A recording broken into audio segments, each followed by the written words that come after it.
সভাপতিকে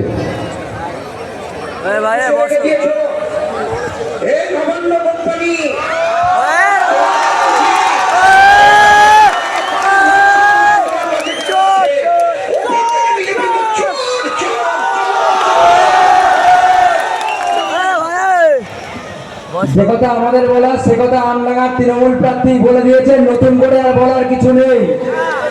আজকের এই সাধনপুর মাঠের ঐতিহাসিক জনসভা প্রমাণ করছে 4 তারিখে আমডাঙ্গার বিধায়ক হিসাবে বিশ্বজিৎ মাইতির নাম আমডাঙ্গায় লেখা হয়ে গেছে। মমতা ব্যানার্জির সমাবেশের দ্বিগুণ লোক হয়েছে, এখন দ্বিগুণ লোক রাস্তায় আছে। আর আমার দলের চেয়ারম্যান আর কিছুক্ষণের মধ্যে আমডাঙ্গায় আসছেন, যারা আমাদের কর্মীদের, বামফ্রন্টের কর্মীদের গ্রামে গ্রামে বুথে বুথে এখনো হুমকি দিচ্ছেন। এখনো পুলিশ প্রশাসন যেভাবে তৃণমূলের হয়ে কাজ করার চেষ্টা করছেন, আমার দলের কর্মীদের, বামফ্রন্টের কর্মীদের মিথ্যা কেস দিয়ে, অপবাদ দিয়ে থানায় বসিয়ে রাখছেন, আটক করছেন, 107 কাটছেন, মামলা করছেন। তাদেরকে বলবো সাবধান হয়ে যান। আমার দলের চেয়ারম্যান আর কিছুক্ষণের মধ্যে আমডাঙ্গায় আসছেন, তৃণমূলের ঘুঘুর বাসা ভেঙে দেওয়া হবে, আজকের এই সমাবেশ থেকে ভেঙে দেওয়া হবে। নতুন করে আর বলার কিছু নেই। যে কথা আমাদের সভাপতি বলছিলেন, আমার পূর্ববর্তী বক্তা যে কথা বলে দিয়েছেন, তারপরে নতুন করে বলার কিছু নেই। অসামান্য বক্তব্য রেখেছেন এবং আমাদের প্রার্থীরা কিছুক্ষণের মধ্যে চলে আসবেন।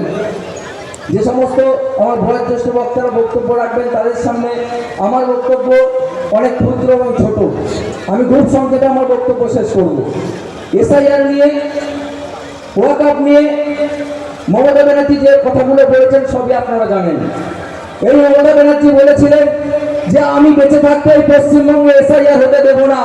আর এই সাধনপুর মাঠ সাক্ষী রয়েছে যে মমতা ব্যানার্জি এখনো বেঁচে আছে এবং এসআইআর হয়ে গেছে। মমতা ব্যানার্জি বলেছিলেন যে ওয়াকআপ বিল আমি পশ্চিমবঙ্গে লাগু হতে দেব না। ওয়াকআপ নিয়ে পশ্চিমবঙ্গে কোনো কোশ্চেন নেই। যদি ওয়াকআপ নিয়ে আপনারা গুলোগুলি করেন, আমার থেকে খারাপ কেউ হবে না। যদি ওয়াকআপ নিয়ে আন্দোলন করতে হয়, দিল্লি গিয়ে আন্দোলন করুন।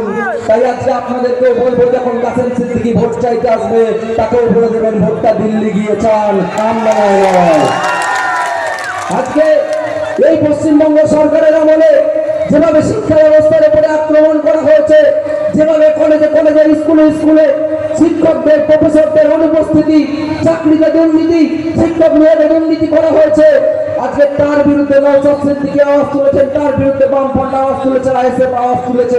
আওয়াজ তুলতে গিয়ে তাকে কখনো মার খেতে হয়েছে, কখনো তাকে 42 দিন জেল কাটতে হয়েছে। এই মুহূর্তে আমার চেয়ারম্যান যেখানে র্যালি করছেন, সেখানেও তার উপর আক্রমণ করার চেষ্টা করেছে তৃণমূল বাহিনী। তিনি সমস্ত আক্রমণকে প্রতিহত করে তার মেরুদণ্ডে বিক্রি করেননি। তিনি কাসেম সিদ্দিকী নন, তিনি নওশাদ সিদ্দিকী, পশ্চিমবঙ্গের আইকন। আজকে আমার দলের চেয়ারম্যান, তাকে কখনো দাগিয়ে দেওয়া হচ্ছে বিজেপির দালাল, কখনো তাকে বলা হচ্ছে মুসলমানদের নেতা। তৃণমূল কি অপপ্রচার করবে তারা ঠিক করে উঠতে পারছে না। এক একবার এক এক রকম কথা, মিথ্যা পর মিথ্যা। যেমন মমতা ব্যানার্জি মিথ্যার পর মিথ্যা বলেন, তেমনি আমাদের প্রার্থীরা বলেছেন মমতা ব্যানার্জি যদি বলে আমি আগুনে ঝাঁপ দেবো, সুতরাং তিনিও মমতা ব্যানার্জির মতো মিথ্যা কথা শুরু করেছেন।